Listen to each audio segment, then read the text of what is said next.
Ekenekwa m gị Igbo ndị ọma na-ege m ntị na abịakwana m ka nsị abịazi mana okwu m bụ okwu akwesị ịkpọ m obi eziokwu. Last week izuụka gara aga ewetara m unu video si unu that na-enwe pastor abịa bulu na Anambra State, Pastor Harrison mama no pastor call a lot of videos bịa na-apụta against that man. Kedu ihe ọ na-eme? Asị na ọ na-anara ndị mmadụ nwunye ha n'ike, na ọ na-eme nta, na ọ na-eme imo. Kịta Anambra State gọọmenti ewepụtago an avenue actually to yanga based on the evidences on ground. Mana ha na-ayọkwasị biko enwere onye ọbụla nwere the evidence, enwere nọmba na afọ na screen marketer, welu evidence again, send in at this number. They will make sure that this man is persecuted according to the law. You may have my tell you this video because na obolo ndo omenana ka ihe anụmanụ asị na gọvanọ na fight omenana, no na fight nka, no na fight nka. Christianity bụ ebe ya abịa nọrọ. You know what the Bible says. Just because now so many people are ignorant of the word of God and ignorant of the scriptures, they cannot dictate when God said and when humans said.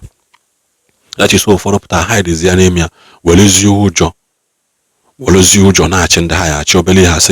Do you know how powerful a man of God is? A man of God talking to do. A man of God okuame. A man of God oweniaki no okwa one ozara. A man of God. A man of God is a man of God that. We shall have said it severally. Anything Christianity and another Jemia.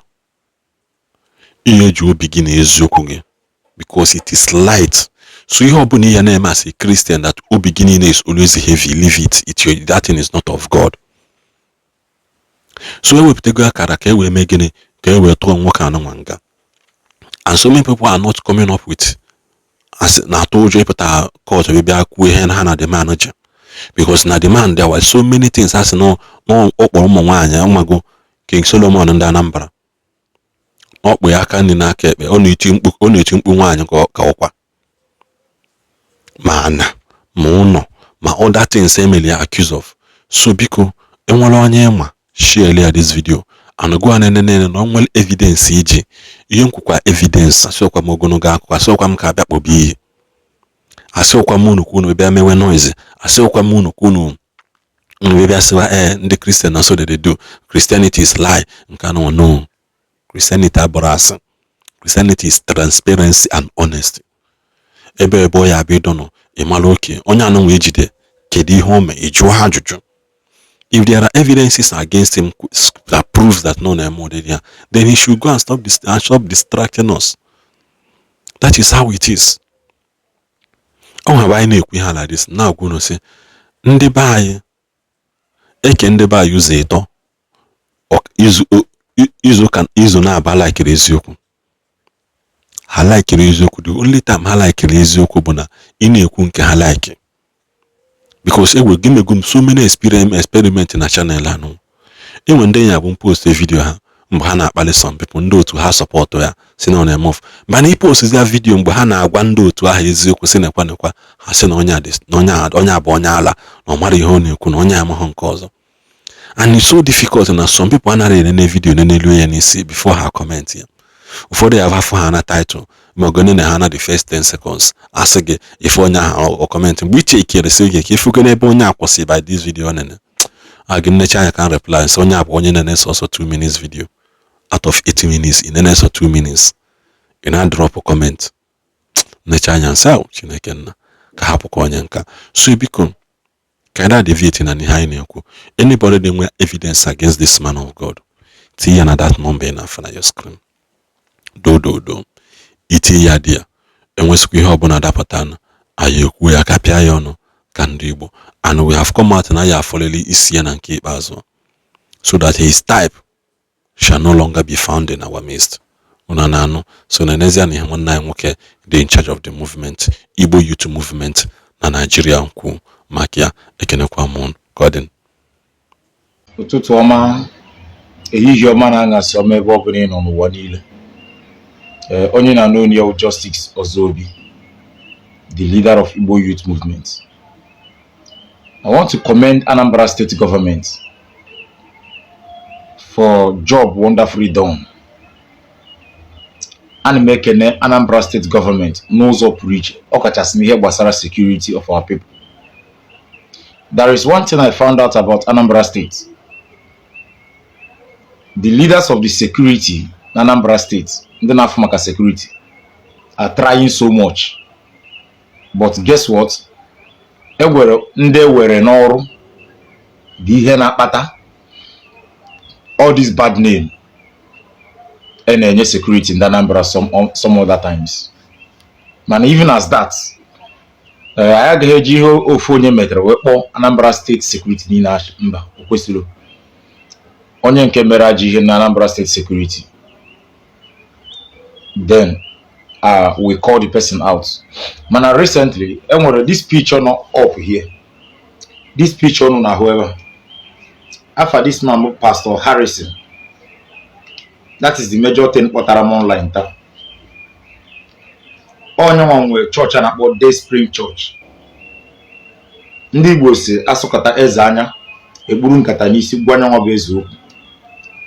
So many people na-atụ ụjọ call this man out. So many people amaro ka ha ga-esi mewu approach maka according to so many people all those totally spiritual, not totally powerful, no nwere connection, no nwere nka, no nwere nke ọzọ. Mana no matter who you are not above government. As again, no matter who you are not above the government. Let us keep political differences aside. Ewelike like Soludo based on Kasoludo say okwu banyere politics. Ewelike like law. So many things Soludo name. And if for this security gbasara mwa o gbasara gị mwa. Ndị Anambra, most especially ndị Igbo bi na Anambra, the security bụ a collective effort of every one of us. Maka na ndị Igbo so metụta imi o metụta anya. I nwere ike isi na gbasara gị mana one day you will become the victim. Nya kpatara o ji abụ enwe ihe mere gbaba mbọ soro nye information maọbụ nye directions ka ga-esi eme ọkara mma. Pastor unu na-afụ n'enu ebe a, Pastor Harrison, enwere so many series of accusations ndị mmadụ na-enye about him.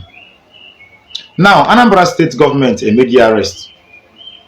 When I demand evidence niile against him, but he would no na. Ndị niile si na enwe ndị na-asị na nara ha unye ha na about something wives ka the man na no unye ndị mmadụ ka ọ na-akọrọ. Ihe a bụ ihe ndị mmadụ na-ekwu. Ụfọdụ si na enwe ndị oji ọgwụ jide, ụfọdụ asị na enwe ndị ọ na-apụrụ ihe. Anyị mago that kind of things. And we cannot say for sure until we get evidence. Now, Anambra State government is simply demanding evidence. We can now take evidence against Anambra State government. I'm going to this number. I'm going to video now. I'm going to because we write up this video post now. I'm going to get number. Anambra State government will take this number. Again, present your evidence. How many are so easy that you can be able to reach out to the government? Imara the circumstances surrounding the things concerning the man in particular. Because in goes to a major and all that. Go and report to Anambra State government. Security, everybody's business in Anambra State. Nde wono munem nkonyechi biko yazere. To saram vida. Share this video immediately. Most especially in Anambra. To share this video all the very important. To saram the video. And not also forget to follow us. Click follow. We can add update me heneme. Nde wono munem afam ka bukwa Justice Ozobi, the leader of Igbo youth movement. Dalon.